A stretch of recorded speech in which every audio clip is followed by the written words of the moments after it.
A long time ago, in a quaint village nestled between rolling hills when the world was still young, two brothers named Kani and Abina were born to Adamu and Eva. The brothers were as different as night and day.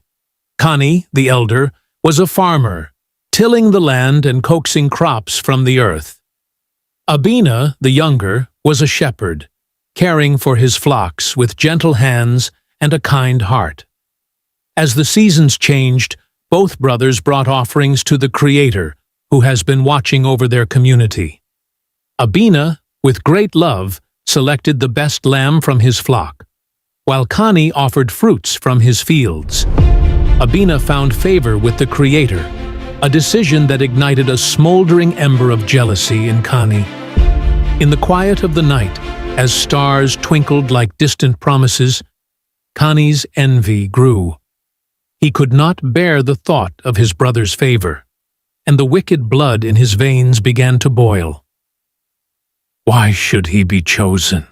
he muttered to himself, pacing the fields where the shadows danced like restless spirits. One evening, under a cloak of darkness, Kani invited Abina to the fields. "Come, let us share a moment in the cool night air," he said, masking his intentions behind a friendly facade. Abina, trusting his brother, agreed and followed him into fields, where the moonlight barely pierced the trees. As they walked, Kani's heart raced with a tumultuous storm. "Brother," he began, his voice smooth as silk, "why do you think your offering was better?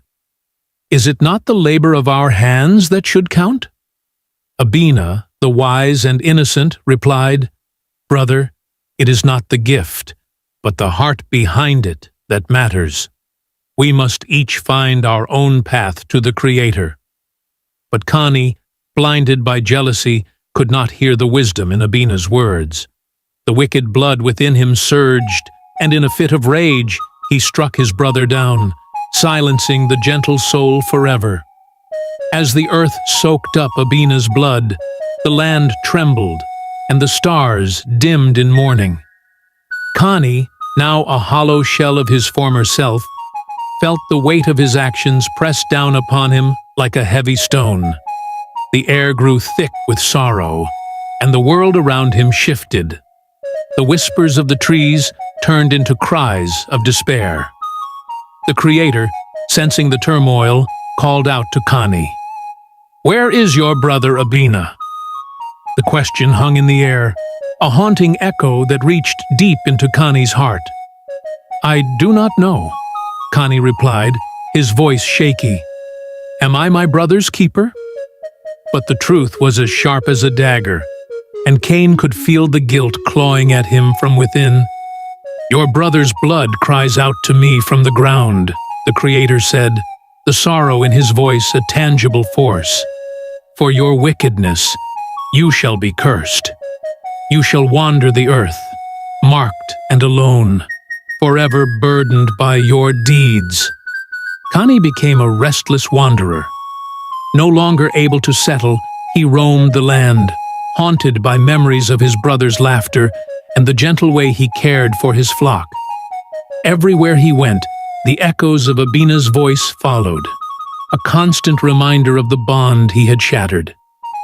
In the years that followed, Kani settled in a distant land, trying to build a new life, but the wicked blood that once coursed through him turned to ash in his mouth.